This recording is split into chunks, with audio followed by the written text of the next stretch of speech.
नमस्कार, स्वराज टाइम्स में आपका स्वागत है। मेरा नाम है विपिन बेबाक।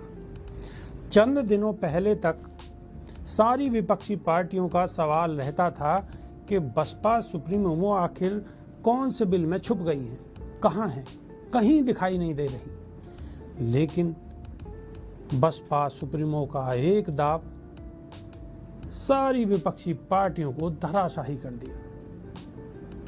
देखिए, खबर देखिए। यूपी विधानसभा चुनाव 2022 में बीएसपी सुप्रीमो मायावती ने ब्राह्मण वोट बैंक कार्ड चलकर विपक्षी पार्टियों को चारों खाने चित करने का प्लान बनाया है। बीएसपी को विधानसभा चुनाव में सबसे कमजोर पार्टी माना जा रहा था। बीएसपी ने अयोध्या में प्रबुद्ध वर्ग विचार गोष्ठी कर चुनावी शंखनाद करने के साथ ही विधानसभा चुनाव में जोरदार वापसी की है। वहीं बीएसपी कार्यकर्ताओं में भी नई ऊर्जा का संचार देखने को मिल रहा है। बीएसपी बूथ स्तर पर ब्राह्मण भाईचारा अभियान की शुरुआत करने जा रही है। बीएसपी सुप्रीमो मायावती को राजनीति का माहिर खिलाड़ी माना जाता है। बहुजन समाज पार्टी में मायावती के अलावा कोई दूसरा बड़ा चेहरा नहीं है। बीएसपी सुप्रीमो मायावती के अड़ियल रवैये की वजह से सभी सहयोगी उनका साथ छोड़कर चले गए। पूर्व प्रदेश अध्यक्ष रामअचल राजभर, लालजी वर्मा सरीखे नेता बसपा को बोझ लगने लगे थे।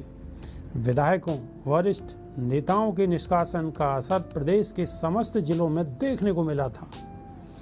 पार्टी को जमीनी स्तर पर गहरा धक्का लगा है, लेकिन बसपा सुप्रीमो मायावती के एक दाव ने विरोधियों को चारों खाने चित करते हुए पार्टी में नया जोश भर दिया है। बीएसपी नेता ने नाम न खोलने की शर्त पर बताया है कि कानपुर मंडल में 27 विधानसभा सीटें हैं। बीएसपी कार्यकर्ताओं बूथों पर जाकर ब्राह्मण भाईचारा अभियान की शुरुआत करेंगे। बूथ स्तर पर ब्राह्मण परिवारों को बहन जी का संदेश देंगे।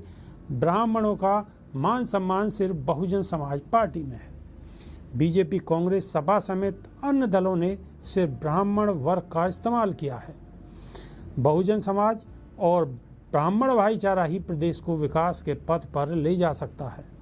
उन्होंने बताया है कि बूथ स्तर पर ब्राह्मण वोटरों के घर घर जाकर बीएसपी में ब्राह्मणों की भागीदारी के संबंध में बताएंगे। उन्हें 2007 के विधानसभा चुनाव की याद दिलाएंगे। 2007 में ब्राह्मण वोटों के सहयोग से बीएसपी की सरकार बनी थी। बीएसपी के कार्यकाल में प्रदेश का विकास, चारों तरफ विकास ही विकास हुआ था। यूपी विधानसभा चुनाव 2022 में बहन जी 5वीं बार मुख्यमंत्री बनना तय है। यूपी में बीजेपी की सरकार है। इस कार्यकाल में ब्राह्मणों को नजरअंदाज किया है। बिकरू कांड में बेकसूर खुशी दुबे को जेल में डाल दिया। खुशी पर गंभीर धाराओं में मुकदमे दर्ज किए गए।